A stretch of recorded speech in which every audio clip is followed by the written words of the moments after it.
Kembali lagi di Damai Indonesia Aku pemirsa, masih dalam segmen Tanya Jawab kali ini. Di sebelah saya sudah ada jemaah dengan Ibu siapa Ibu? Dengan Sumiyati. Ibu Sumiyati. Iya. Baik, pertanyaannya silakan Bu. Assalamualaikum warahmatullahi wabarakatuh. Pertanyaan ini minta tolong kepada Bu Ustazah. Seperti yang diceramahkan tadi bahwa kita tidak boleh mengumbar aib kita kepada orang lain. Pertanyaannya begini, kadang-kadang kita mempunyai permasalahan sendiri, kalau tidak menceritakan beban kita kepada teman atau sahabat, bebannya kurang berkurang.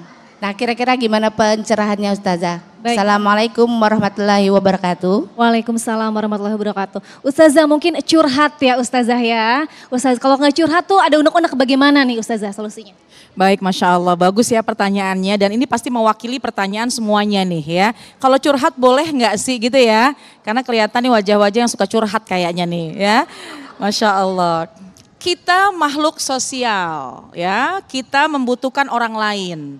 Cuma yang harus diingat, satu, kalau memang ada sebuah kegundahan dalam hati, ada berat di dalam hati, boleh nggak sih cerita dengan orang lain? Boleh. Dengan niat, satu adalah untuk melepaskan sesaat kegundahan dalam hati kita. Karena ketika kita bercerita, sudah melepaskan separuh dari kegelisahan. Cuma yang harus diperhatikan sama siapa kita ceritanya.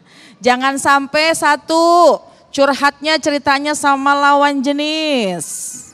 Ya, kebetulan kemarin halal bihalal ada reuni SMA. Tukeran nomor WA. Kita punya masalah akhirnya curhat dong. Nah, hati-hati.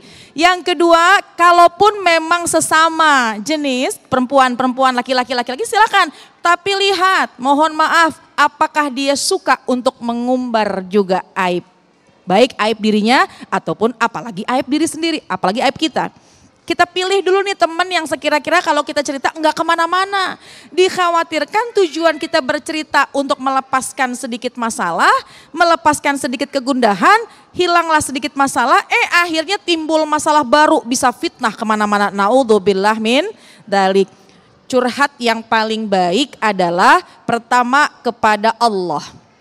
Ya, kalau lagi susah hati, gelisah hati, ambil air wudhu, curhat sama Allah. Allah yang memberikan solusi terbaik.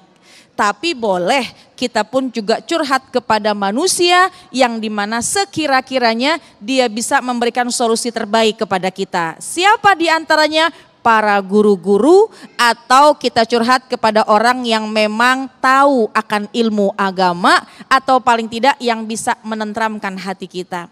Kalau kita curhat begini, udah deh itu kan lagi emosi, ntar juga baik sendiri. Adem gak kira-kira? Atau ketika curhat, iya nih suami begini, udah minta cerai aja deh kalau begitu.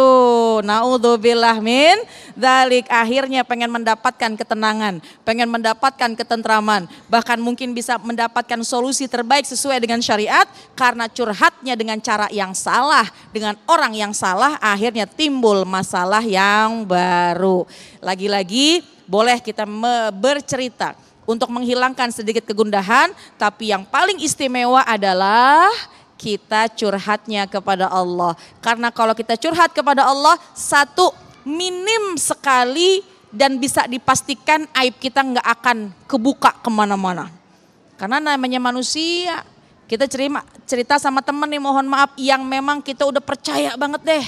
Kita udah yakin banget deh dia nggak bakal bikin masalah, dia nggak akan cerita kemana-mana. Satu masa yang namanya al-insan mahalul khata' wan nisyan, yang namanya manusia tempat salah tempat lupa, keceplosan, kebablasan, akhirnya jadi kemana-mana. Jadi silahkan, tapi pilih teman cerita yang insya Allah akan menenteramkan hati dan juga memberi solusi sesuai dengan syariat. Wallahu a'lam. Terima kasih Bunda Khairunada, Ustazah Syifa dan Ustadz Solmed yang telah memberikan nasihat yang sangat luar biasa tadi. Insya Allah ini menjadi bahan bagi kita untuk memperkuat tali pernikahan kita. Bukankah kita semua yang sedang menyaksikan ini tentu saja berharap suami-suami kita adalah suami yang kelak kita bertemu kembali di surga. Istri-istri kita adalah kelak adalah istri-istri yang kita bertemu kembali di surga. Untuk itulah kita harus memohon kepada Allah agar diberikan kesabaran dalam perjalanan hidup rumah tangga yang tentu saja akan melampaui begitu banyak permasalahan yang insya Allah Allah sendiri yang akan memberikan jawabannya. Kita akan berdoa sesaat lagi selepas pesan-pesan berikut ini. Damai Indonesiaku.